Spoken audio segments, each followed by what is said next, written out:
In line with our policy of bearing down heavily on the fun idea, we decided to make the Fine Arts Ball an annual affair. For the second ball, we had a huge sign painted and placed all over town in which Fine Arts Ball was repeated right underneath as Fun Arts Ball. Again, in using the ball as the kickoff for the annual drive for public support, we stuck with the stickers only this time, since we figured our slogan was so well known, thanks to really being wonderful coverage from the newspaper. The stickers just said, "It's fun." And again, they soon appeared in every powder room in town, and, I understand, in the best men's rooms as well.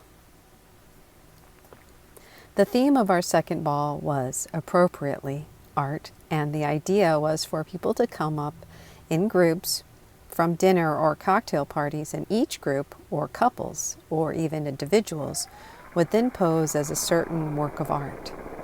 I must tell you the funny remarks made by Mary Louise's husband. She was with me at the convention. Jim suggested we all go. Well, first of all, I don't suppose most of you know any more about the art than we did at starting with this so wonderful program, so I better explain. There's a very famous painter. David was his last name. His first name was Jacques Louis. Well, no matter. As a matter of fact, it's another French painter named Poisson. I don't know what his first name is. Well, anyway, now Poisson has his very famous picture called, well, he was a classical painter, and if you remember your Latin, girls, he has this painter about the Romans and the Sabine woman in the early days of Rome. Well, Jim suggested that all the fine art wives go as the Sabines and all the husbands go as the Romans. Jim said that the only way that he could ever see that they'd ever, well, anyway, it was very funny, and of course we were away from home a good deal of the time preparing for the ball, and our husbands have been so wonderful about it, just so wonderful. The second ball, of course, was the time we almost got in Life magazine. The photographer came and had lunches with us that day of the ball, but then he was called away. There was some mine disaster somewhere, but that's just the breaks of the game. Anyhow, they know now about us, and sooner or later I think they'll make it. The great thing about the second ball was the art.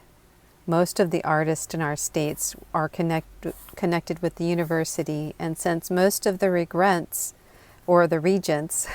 as well as the Republican members of the Appropriations Committee of the state legislature was related to someone in the league, the university president was glad to help us out. Here, he got the artists to contribute paintings to the ball, so we had an exhibition as well as the fine arts of charades.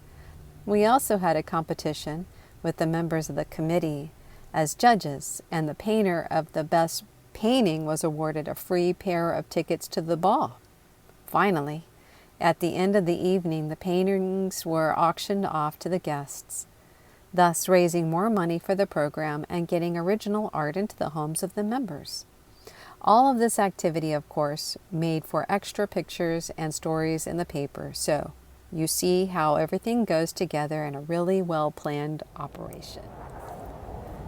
Madam Chairman invited me to speak this morning, asked me to be sure to emphasize the difficulties the program has encountered, and I shall now do that.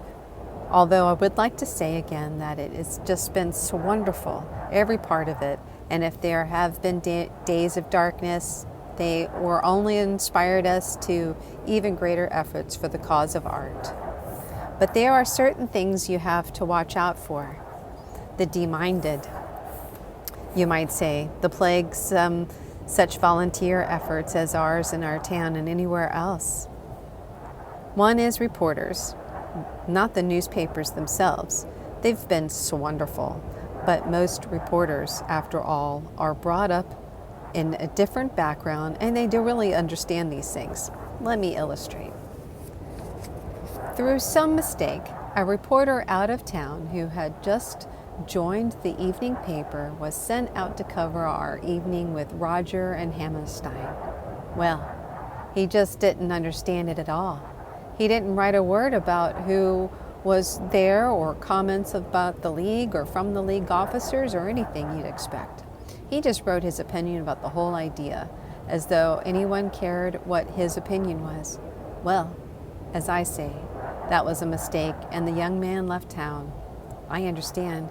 He's on some humor magazine now, which, judging from that review, is certainly where he belongs rather than a fine arts. That's the kind of thing you have to watch for.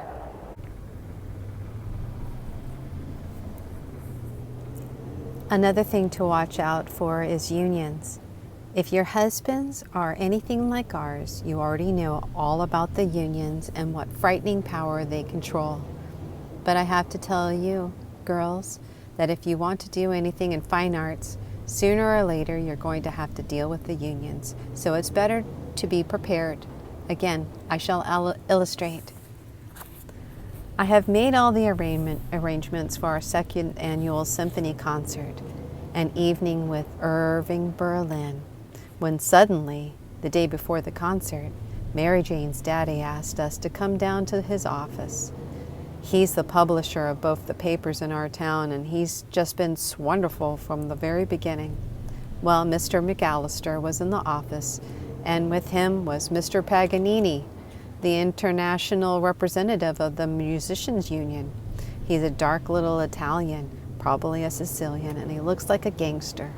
Well, Mr. Paganini had the copy for a full-page advertisement he proposed to take in both papers, in which he said that the union was glad to donate its services because of the cause of musician appreciation, and inviting the public to come, have prices for the union members, any union, mind you, which was one of the conditions. We agreed, but we expected it to be quite quietly passed around to any union member really interested in music.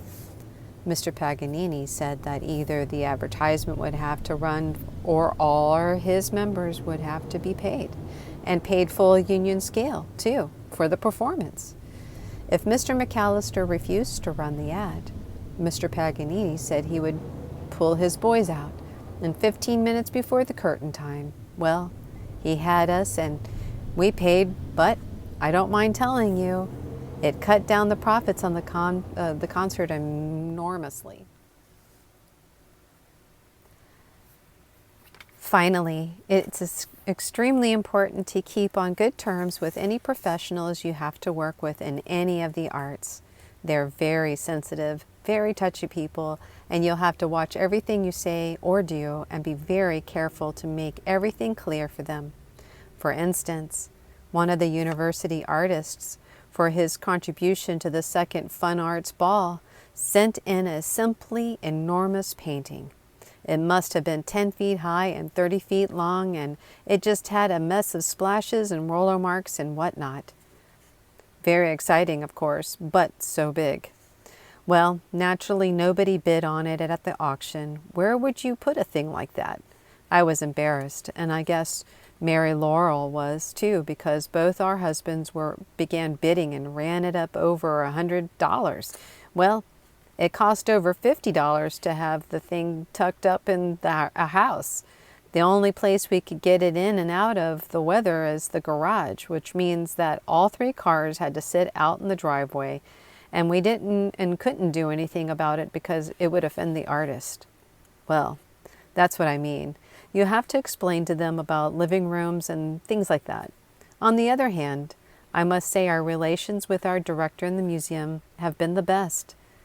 He's so wonderful. He left after the second ball with the trustees with a very kind offer to post to me, and of course it saves the museum the amount of his salary because I'm a volunteer. Before he left, our director put all the museum's old pictures away in the vault and gave me the key in an envelope. "Mary doll," he told me, "if enthusiasm ever lags and you get another director from out of town, give him this key. Don't you open that vault yourself. There's nothing there you'd like." Then he helped me hang up my first group of exhibitions there that were all my own, although still in the program, of course. We had the best advertisements of the local firms in our gallery. The history of the arts for the people's program and the photography in the photographs and other galleries and downstairs and along the corridors. We had the Art of Children's of League members and a permanent but changing exhibition. When our director left, I realized that the program had helped his professional career. It must have made him known around the country and made other museums want to get him, because he said, "Mary Doll, if it hadn't been for the League's art program, I probably would have stayed in our old town all my life." Then he left. Well, that's about all. All of us here, we will be glad to meet any of you after the meeting, and I myself will be happy to come to your town to help you get started. It's been so wonderful talking to you all, just so wonderful.